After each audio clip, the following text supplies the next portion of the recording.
13절에서 23절까지 말씀입니다. 사무엘상 16장 13절에서 23절까지 말씀입니다. 제가 가진 성경으로 구약성경 435페이지에 있습니다.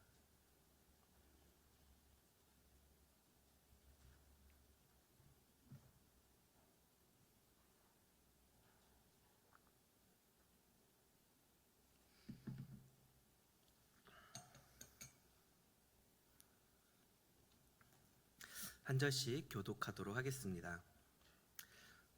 사무엘이 기름 뿔병을 가져다가 그의 형제 중에 그에게 부었더니 이날 이후로 다윗이 여호와의 영에게 크게 감동되니라.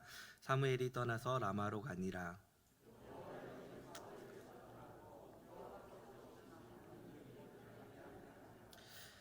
사울의 신하들이 그에게 이르되 보소서 하나님께서 부리시는 악령이 왕을 번뇌하게 하온즉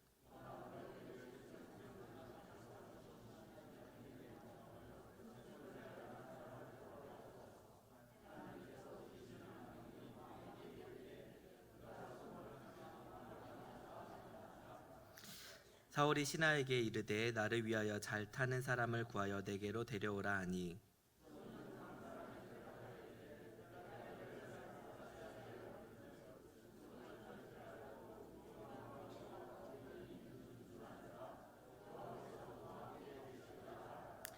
사울이 이에 전령들을 이새에게 보내어 이르되 양치는 내 아들 다윗을 내게로 보내라 하매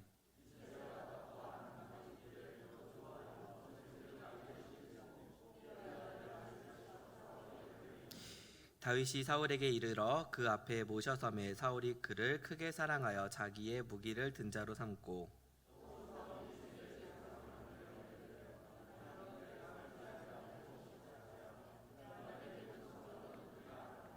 함께 읽겠습니다. 하나님께서 부리시는 악령이 사울에게서 이를 때에 다윗이 수금을 들고 와서 손을 탄즉 사울이 상쾌하여 낫고 악령이 그에게서 떠나더라. 아멘. 옆에 계신 분들과 함께 인사해 볼까요? 잘 오셨습니다. 네, 주님의 은혜를 많이 받으시기 바랍니다. 네, 주님의 은혜를 참 많이 받으셨으면 좋겠습니다. 제가 수련회를 갔다 오고 나서 금요일 날 저녁에 이제 사진을 노예로부터 이제 노예 사진을 찍으시는 분들로부터 이제 사진을 받았습니다. 그 사진들을 속에서 아이들이 은혜 받고 눈물 흘리고 기뻐하고 이런 모습들을 보니까 저희 마음에는 참 기쁨이 있었습니다. 그리고 그 중에 우리 교회 아이들도 포함되어 있어서 너무나 더 기쁨이 있었던 것 같습니다. 성도 여러분, 요즘에 주 관심사가 어떤 것인가요? 주 관심사가 어떤 것인가요? 한번 생각해 보시면 어떠신가요? 물가가 많이 올랐죠. 고인플레이션. 네라고 대답하셨어요. 네, 고인플레이션입니다. 남자 성도님들은 주식을 보시나요? 아니면 부동산을 보시나요? 아니면 다른 이렇게 재무 변동이나 이런 거를 보시나요? 저한테 카톡이나 메시지가 옵니다. 얼마 전에는 카카오톡으로부터 카카오은행에서 연 이자 8.5% 해가지고 와 이자율 높다. 근데 사람들한테 왜 그런 메시지를 보낼까요? 요즘에 경기가 물가가 고인플레이션이라고 하니까 뉴스나 이런 데서 많이 나오는 것이 이렇습니다. 인플레이션이 높아지면 당신의 지갑 속에 든 돈의 가치가 떨어져서 당신은 이제 가난해질 겁니다. 자, 이제 정신을 바짝 차리고 당신의 재산을 지키기 위해서 이곳저곳으로 재산 투자를 하셔서 재산을 증식하지 않으면 당신은 가난뱅이가 될 것입니다 라고 세상은 막 유혹하고 이야기합니다. 그리고 어떤 사람들은 당신에게 좋은 소식입니다. 이 기회를 잘 삶는다면 당신은 앞으로 부자로서 삶을 살 수 있을 것입니다 라는 이야기를 합니다. 또 마트에서는 이런 얘기를 하죠. 지금 아주 급하게 공수해 왔습니다. 요즘에 비싼 과일이 있는데 저희가 이 마트에서 저희가 특별히 단돈 얼마에 주문해 왔습니다. 얼른 사가세요. 어떠신가요? 우리의 관심사가 어디에 쏠려 있는지 한번 돌아보셨으면 좋겠습니다. 저는 오늘 말씀을 준비하면서 성령에 속한 사람과 그리고 악령으로 인해서 근심하는 사람이라는 제목을 악령에 번뇌하는 자라는 얘기를 제가 제목으로 해놨는데, 우리 마음 가운데 늘 번뇌와 근심이 있습니다. 왜냐하면 우리의 삶 가운데는 고민거리들이 많기 때문입니다. 사무엘상 16장 13절과 14절 말씀을 같이 한번 읽어보도록 하겠습니다. 시작. 사무엘이 기름불병을 가져다가 그의 형제 중에서 그에게 부었더니 이날 이후로 다윗이 여호와의 영에게 크게 감동되니라. 사무엘이 떠나서 라마로 가니라. 여호와의 영이 사울에게서 떠나고 여호와께서 부리시는 악령이 그를 번뇌하게 한지라. 아멘. 여기 보면 다윗은 여호와의 영에 크게 감동이 되었고 사울은 여호와의 영이 떠났다라는 표현이 되어 있습니다. 그리고 우리 마음 가운데 고민되는 구절이 있습니다. 14절 말씀을 잠깐 다시 띄워주시면 거기에 이렇게 되어 있습니다. 여호와께서 부리시는 악령이라는 말이 있습니다. 뭔가 좀 이상하죠?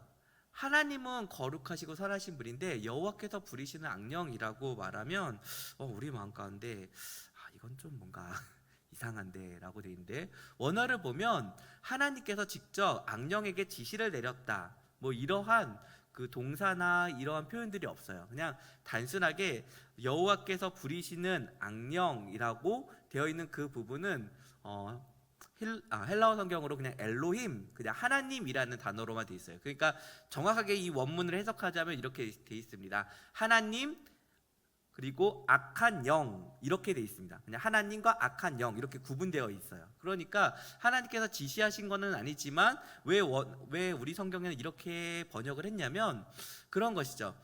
이 세상에 있는 모든 만물은 하나님의 손 안에 있는 것입니다. 그러니까 악한 영은 분명히 그 악한 영들이 자기의 악을 위해서, 자기가 하나님을 반역하고 죄져 있던 사탄과 그의 졸개들이 악한 영들인데, 그들은 하나님을 배척하고 하나님께 대항하여서 하나님을 믿는 하나님의 성도들을, 그리고 세상에 주님을 믿지 않는 사람들을 꽉 휘어잡아서 그들을 지배하고 그들을 다스리려고 하는 그런 존재들입니다. 그렇기 때문에 하나님의 선을 떠난 그들은 자연스럽게 사람들을 지배하는 것이죠. 근데 그 모든 것들이 사실은 하나님의 손 안에 있는 것이죠. 하나님께서 기한을 정해두시고 그 악한 영들을 심판하실 때까지 하나님의 손에 두었기 때문에 성경은 이 세상 모든 만물이 하나님의 주권 아래 있음을 인정하면서 그렇게 해석을 한 것이죠. 그러니까 하나님께서 직접 악한 영들을 움직여서 사울을 괴롭히거나 그를 억압하셨던 것이 아니라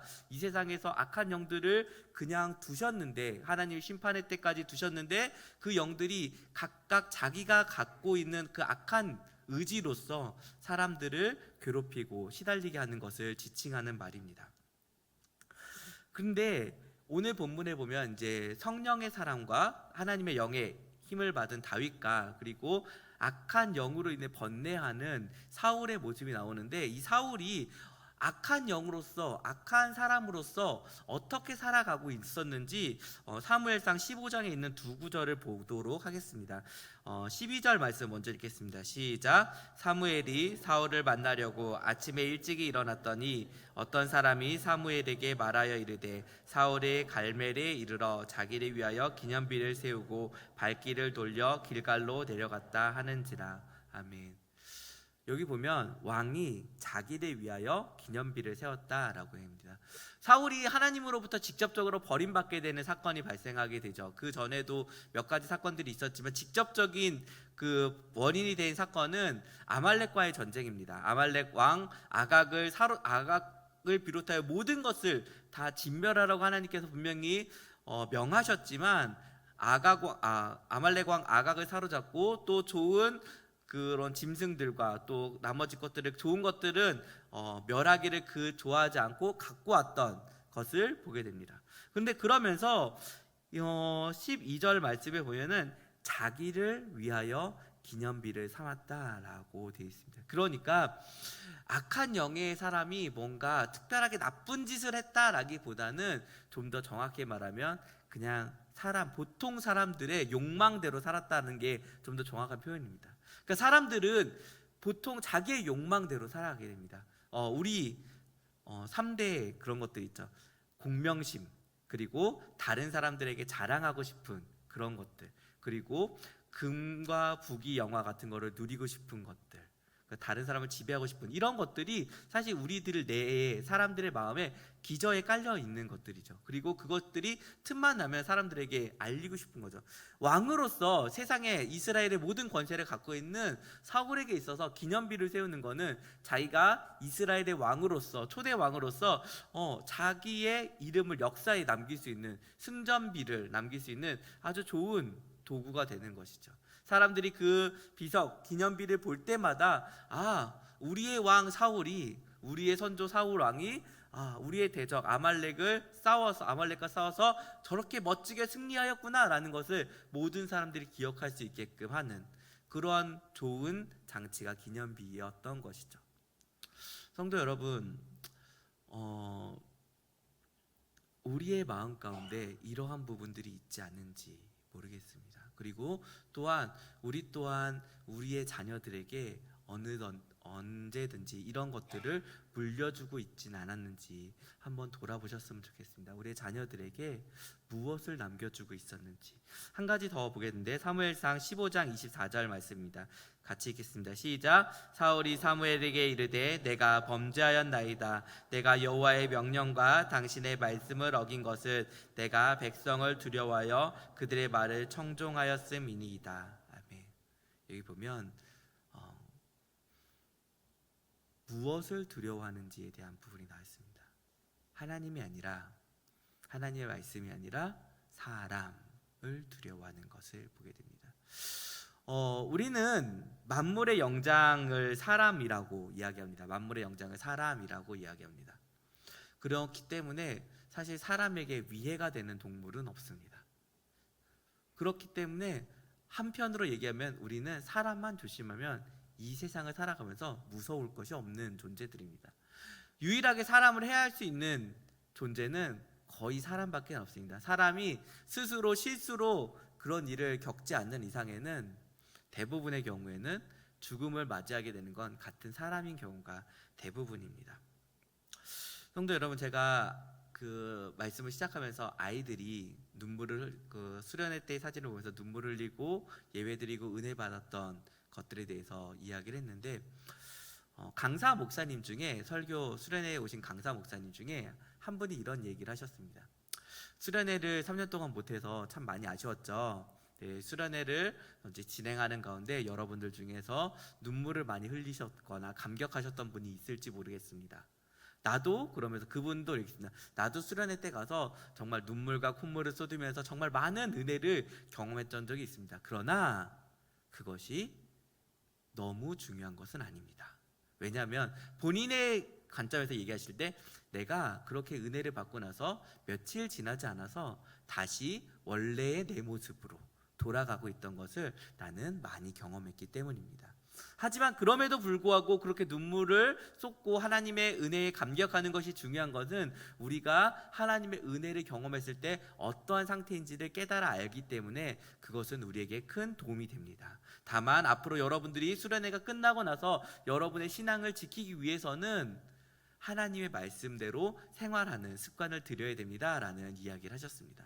그러면서 그분이 한 가지 덧붙였던 말이, 여러분이 만약에 이 수련회에 받았던 은혜만을 기억하고 과거로 돌아간다면 여러분은 어쩌면 지금보다 신앙 상태가 더 나빠질 수도 있고 앞으로 다시 언제 오게 될지 모르는 그 수련회만 바라보며 살아가야 될지도 모릅니다 라는 이야기를 했습니다. 누가복음 11장 24절에서 26절 말씀이 있는데 같이 한번 읽어보겠습니다.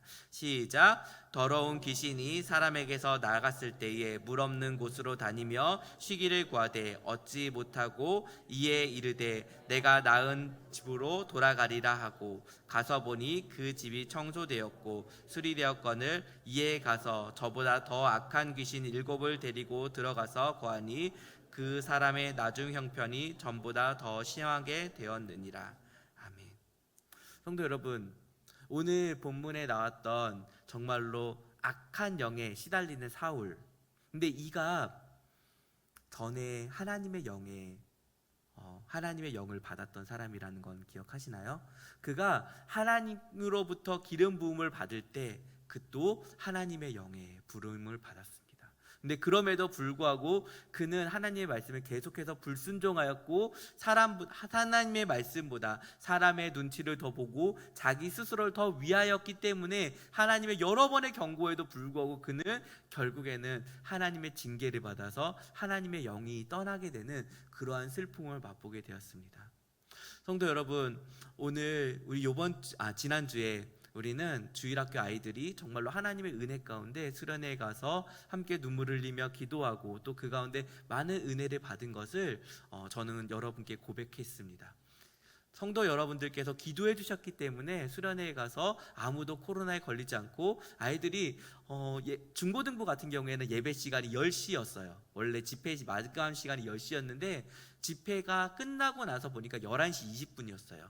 그러니까 1시간 20분이 더 지나도록 아이들이 기도하였고 그 다음에 그 말씀 가운데 은혜를 받았음에도 불구하고 제가 이 말씀을 전하는 이유는 수련회에 받았던 그 은혜가 영원하지 않다는 것을 알려드리기 위함입니다.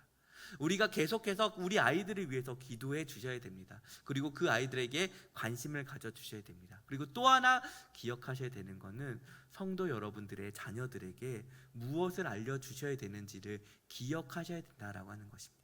성도 여러분들의 자녀들에게 공명심과 그리고 하나님의 말씀을 따르는 것보다 사람의 눈치를 보며 살아가는 것, 그것들이 하나님을 떠나서 악한 영에게 번뇌하는 그러한 삶의 모습이라는 것을 알려주셨으면 좋겠습니다. 그들이 세상 가운데 살아갈 때 하나님의 말씀을 붙잡지 않고 사람의 눈치를 보고 살아가는 것, 그것은 하나님의 영, 거룩하신 성령님을 의지하여 살아가는 것이 아니라 악한 영에게 번뇌하며 근심하며 살아가는 세상에 있는 일반 사람들의 모습과 같다라는 것을 보게 됩니다. 근데 그것을 했을 때 우리의 의지로 그것을 막을 수 있는 것이 아닙니다. 누가복음 22장 31절과 32절 말씀을 같이 읽겠습니다. 시작.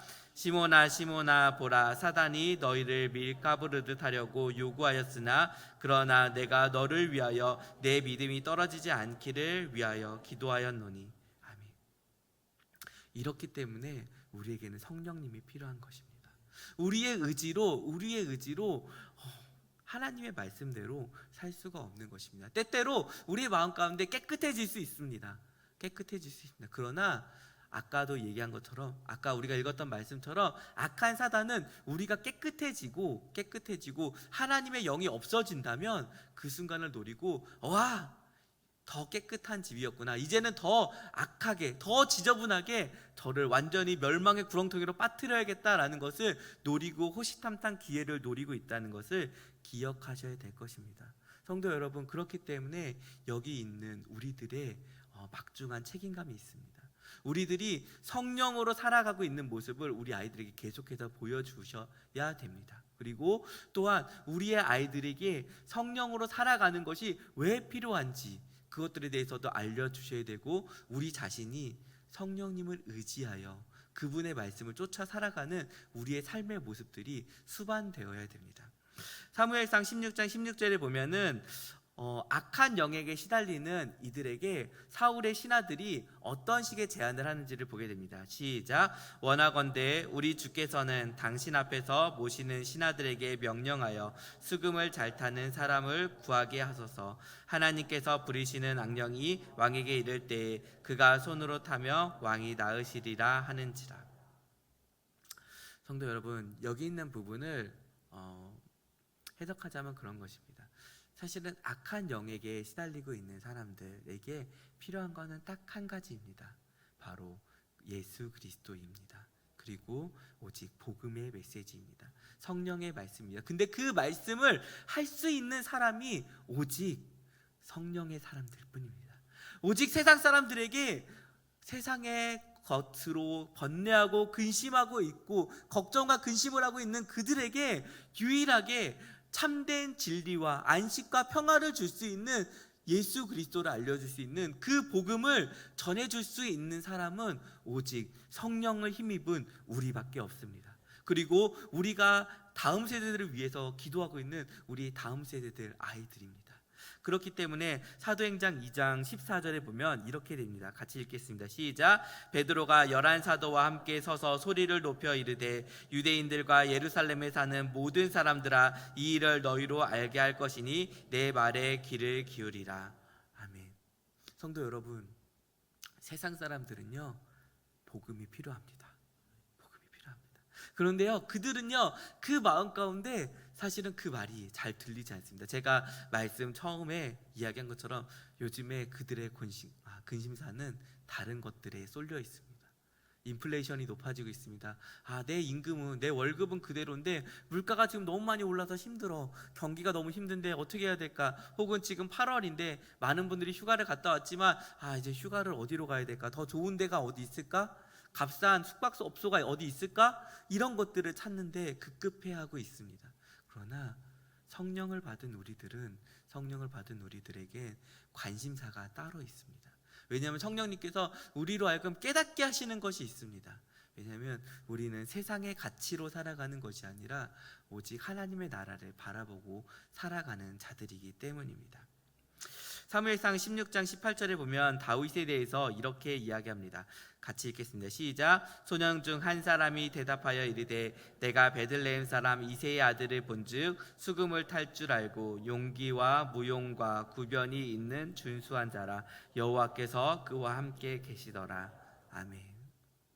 성도 여러분, 다른 사람들이 봤을 때 다윗에 대한 여러 가지 좋은 점들에 대해서 얘기했습니다. 용기가 있고 구변이 있고 그 다음에 수금을 잘 타기도 하고 그런 부분들을 얘기합니다. 그런데 가장 중요한 거는 핵심에 있는 내용입니다. 여호와께서 그와 함께 하시더라라는 것입니다.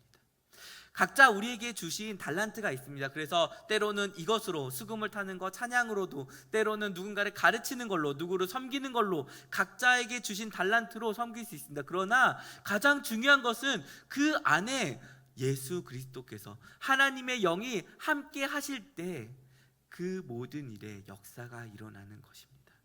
왜냐하면 세상은 악한 영의 지배를 받고 있습니다. 그리고 궁극적으로 그들에게 가장 필요한 것은 악한 영을 쫓아낼 수 있는 사람, 악한 영을 쫓아내고 세상에 빛이 될 수 있는 사람인데, 그 사람은 오직 성령을 힘입은 사람들입니다. 그리고 그 성령의 사람들이 바로 저와 여기 계신 성도 여러분들입니다. 그리고 우리를 통해서 가르침을 받게 될 우리의 자녀들, 다음 세대들입니다. 그러기 성도 여러분, 우리는 성령의 충만하심을 위해서 힘쓰고 애쓰고 기도하셔야 됩니다. 요한복음 14장 26절에 보면 이렇게 되어 있습니다. 같이 읽겠습니다. 시작. 보혜사 곧 아버지께서 내 이름으로 보내실 성령, 그가 너희에게 모든 것을 가르치고 내가 모든 것을 생각나게 하리라. 아멘. 성도 여러분, 우리 아이들 중에요, 제가 오늘 예배를 드리고 주일에 예배를, 오늘 중고등부 예배를 드리는데 마음에 살짝 근심이 되었던 부분이 있습니다. 그건 뭐냐면, 예배를 드렸는데 제가 설교를 했는데 분명 설교 때 은혜를 받고 왔거든요. 수련회 때 은혜를 받고 왔거든요. 근데 별로 달라지지 않는 그 모습을 보면서 제 마음에 낙심이 살짝 되면서 내가 말씀의 능력이 없나, 아이들에게 하나님의 좋은 꼴을 먹이지 못하는 걸까, 그런 생각이 들기도 했습니다. 근데 한편으로는 그러면서 든 생각이 이런 거였습니다. 저의 모습이 문득 떠올랐습니다. 제가 고등학교 3학년이 졸업하고 나서 그 뒤에 시간이 겨울방학 때쯤에 예수님을 인격적으로 만났던 경험이 있습니다. 근데 저는 어렸을 때부터 교회를 다녔고요. 그리고 어머니가 늘 저한테 얘기했던 것처럼, 성일아, 너는 정말 하나님의 훌륭한 사람이 될 거야. 그래서 왜요? 너를 위해서 얼마나 많은 목사님들이 너를 위해서 기도해 줬는지 아니? 그래서 그래요? 전 잘 모르겠는데요. 저는 지금 오락실 가는 게 더 좋은데요. 저는 속마음이지만 어머니한테 네 그렇게 얘기는 했지만 제 속마음으로는 아닌 것 같은데, 저는 오락실이 더 좋은데, 그런 마음이었습니다. 저는 솔직히 교회가 끝나면 예배당을 가기 전에 교회 예배당에 가기 전에 문이 열었으면 오락실에 가서 게임을 했었고요. 예배가 끝나면 끝나기 무섭게 오락실로 가서 게임을 했던 저의 모습이었습니다. 그리고 저에게 있어서 주일날에 드려지는 예배는 그렇게까지 즐겁진 않았던 기억이었습니다. 근데 그럼에도 불구하고 고3이 되고 나서 힘들 때 갑자기 하나님께서 문득 찾아오셨어요. 겨울에 문득 찾아오셨어요. 그래서 겨울에 아직도 기억이 나는데 교회로 그냥 갔어요. 교회로 가가지고 그 닫혀진 예배당이었지만 저는 교회를 어렸을 때부터 다녀서 교회 숨겨진 비밀, 그 열쇠가 어디 숨겨져 있는지, 집사님들이 어디에 숨겨놓으신지를 알았기 때문에 자연스럽게 문을 따고 예배당에 들어가서 기도했던 기억이 있습니다. 그리고 그때 하나님께서 저와 함께 하시고 예수님을 만났던 그런 인격적인 경험이 있습니다. 그때 그러면서 이 말씀이 떠올랐습니다. 아, 그렇구나. 하나님께서 깨닫게 하시는구나.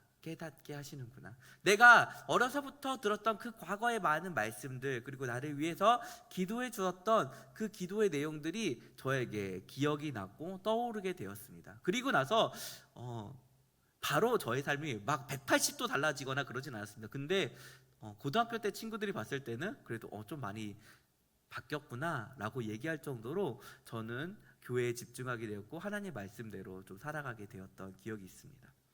그러니까 성도 여러분, 우리가 우리 아이들을 위해서 낙심하지 말고 계속해서 기도해야 되고, 우리의 자녀들을 위해서 계속 기도하고 우리가 성령의 삶으로 계속 살아가야 되는 이유는 하나님께서 그들로 하여금 깨닫게 하실 때가 있기 때문입니다. 그러기에 우리는 낙심하지 말아야 됩니다. 그리고 반드시 성령님께서 하나님의 택하신 자녀들을 구원하실 때가, 그리고 그들로 하여금 들었던 수많은 말씀들 가운데 깨닫게 하여서 그들을 돌아오게 할 때가 있음을 기억하며 우리는 계속해서 그들에게 하나님의 말씀을 전해야 되는 의무가 있습니다. 성도 여러분, 제가 얘기한 것처럼 세상의 그 누구도 다 세상에 좋은 이야기들을 해주는 사람들은 많겠지만 예수님의 복음에 대해서 이야기해 줄 사람은 우리밖에 없습니다. 우리밖에. 저는 제 마음에 무거운 짐이 하나 있습니다. 그건 뭐냐면 저랑 인연이 끊어지지 않고 있는 공무원 누나가 한 명 있습니다. 지금 알고 지낸 지 20년이 넘었는데 그 누나가 저한테는 엄청 무거운 짐이에요.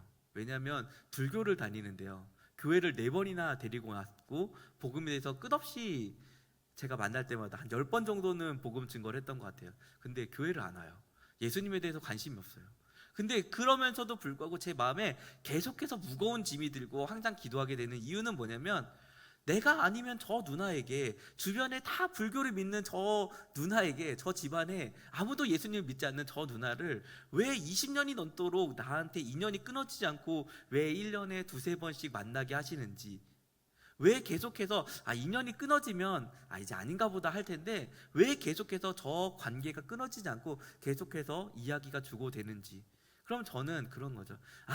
하나님께서 낙심하지 말고 계속해서 때가 되든지 안 되든지 간에 계속 복음을 증거해야겠다라는 마음이 드는 이유는 그것입니다. 그래서 저는 때때로 그 누나를 만나게 되러 가면 약속을 잡게 되면 주변에 있는 분들한테 기도 부탁을 합니다. 제가 이 누나를 만나러 갑니다.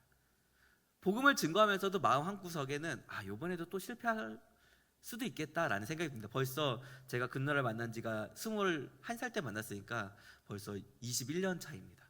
근데 그러면서도 포기할 것 같은데도 불구하고 항상 주변의 목사님들, 주변의 어머니, 그리고 주변에 있는 사람들한테 얘기합니다. 이 사람이 있습니다. 제가 지금 20년째 만나고 있는 사람인데 이번에도 가면 기회가 되는 대로 복음을 또 증거하려고 합니다.